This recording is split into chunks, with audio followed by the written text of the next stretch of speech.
More than 2 centuries ago, in 1816, in June it snowed heavily, and in the following months, July and August, there were terrible frosts.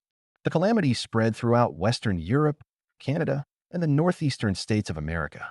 In the Daily Chronicle of Meteorological Phenomena, scrupulously kept since 1779 by all the presidents of Yale College in New Haven, a city on the Atlantic coast of the USA, the month of June of 1816 is recorded as the coldest of the entire period up to the present day. A similar weather chronicle, kept regularly since 1753 in Geneva, records the same phenomenon, and in England, especially in the county of Lancashire, the coldest month was July. The folklore of several peoples also recorded the incredible frosts. The film of the disaster begins in 1815, when there was a great eruption of the Tambora volcano in Indonesia. At that time, the volcano had been 4,300 meters high, but the unusually violent eruption collapsed its cone, so the Tambora is now no higher than 2,821 meters. The consequences of the eruption spread over a distance of thousands of kilometers.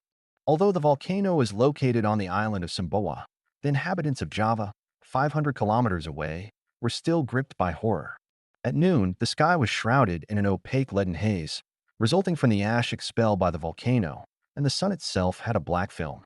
The ash had settled in a thick layer on the houses, on the streets, on the fields. From time to time, people shuddered when they heard the powerful explosions of the volcano, like artillery salvos. 4 years after the eruption, ships still encountered large pieces of solidified lava on the ocean. The volcanic dust circulated in the high layers of the stratosphere for several years, reflecting the sun's rays and thus enormously reducing the calorific power of the life-giving star. The explanation for the cold was this.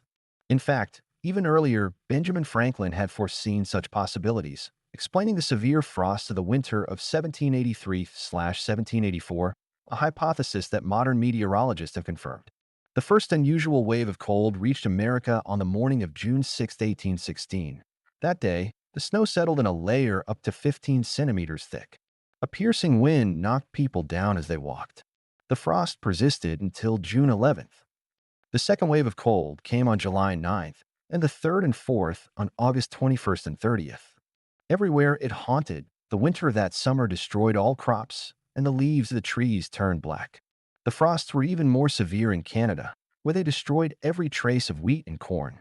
The hardest to endure was that volcanic winter in Western Europe, where people began to eat moss, lichen, tree bark, etc. Thousands of people, nevertheless, died of hunger and cold.